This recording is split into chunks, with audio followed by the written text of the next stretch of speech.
Assalamualaikum warahmatullahi wabarakatuh.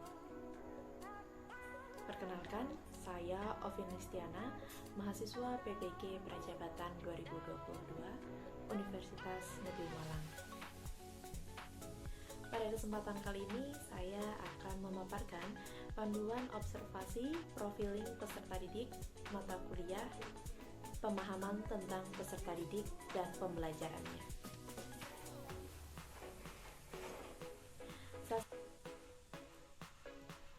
Sasaran observasi yakni SDN Penanggungan yang beralamatkan di Jalan Cinacam nomor 2 Malang dengan kelas 5B.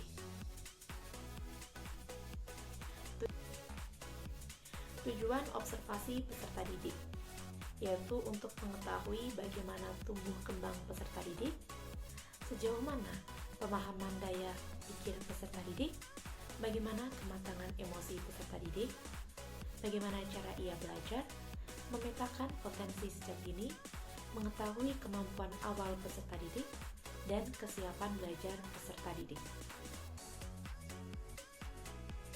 Panduan observasi ada 6.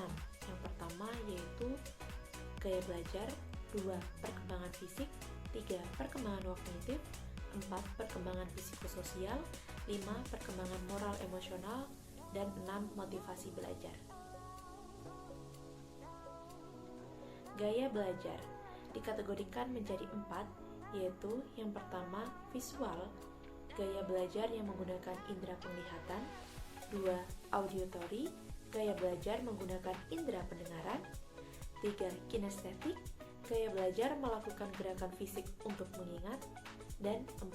Audiovisual, gaya belajar menggunakan penglihatan dan pendengaran.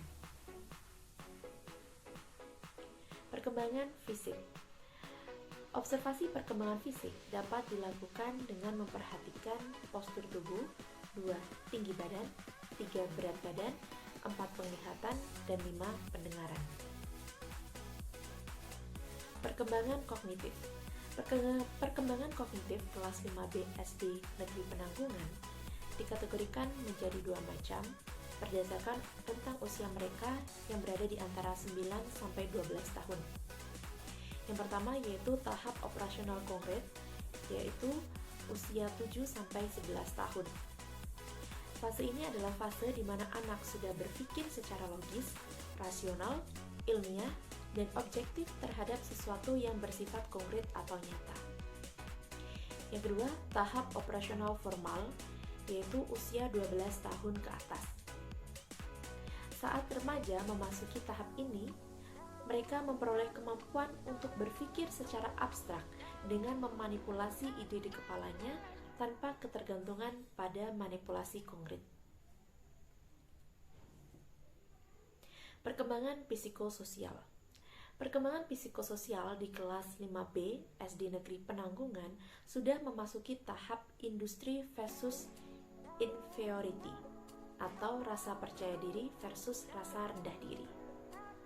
Pada tahap ini terjadi pada usia 6 tahun sampai pubertas atau remaja awal. Industri atau rasa percaya diri, anak mampu menyelesaikan tugas yang diberikan, suka berkelompok, dan memiliki rasa saing.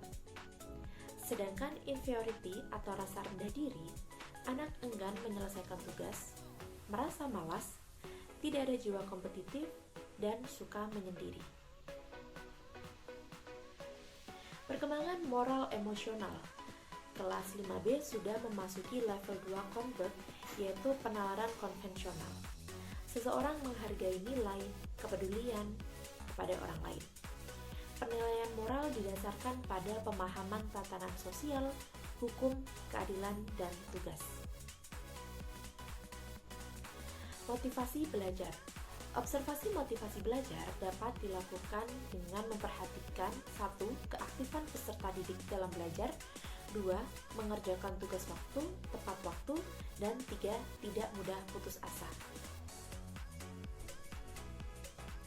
Rubrik observasi peserta didik.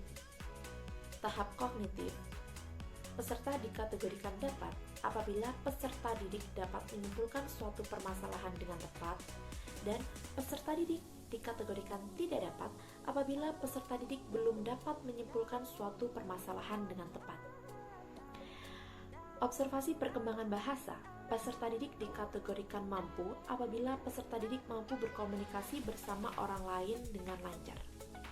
Dan peserta didik dikategorikan belum mampu apabila peserta didik belum mampu berkomunikasi bersama orang lain dengan lancar.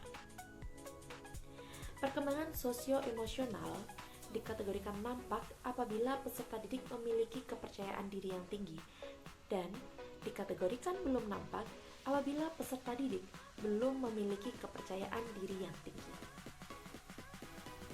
Perkembangan moral, peserta didik dikategorikan mampu apabila peserta didik mampu menaati peraturan yang berlaku. Dan peserta didik dikategorikan belum mampu apabila peserta didik belum mampu menaati peraturan yang berlaku. Berikut contoh tabel observasi, profiling, peserta didik.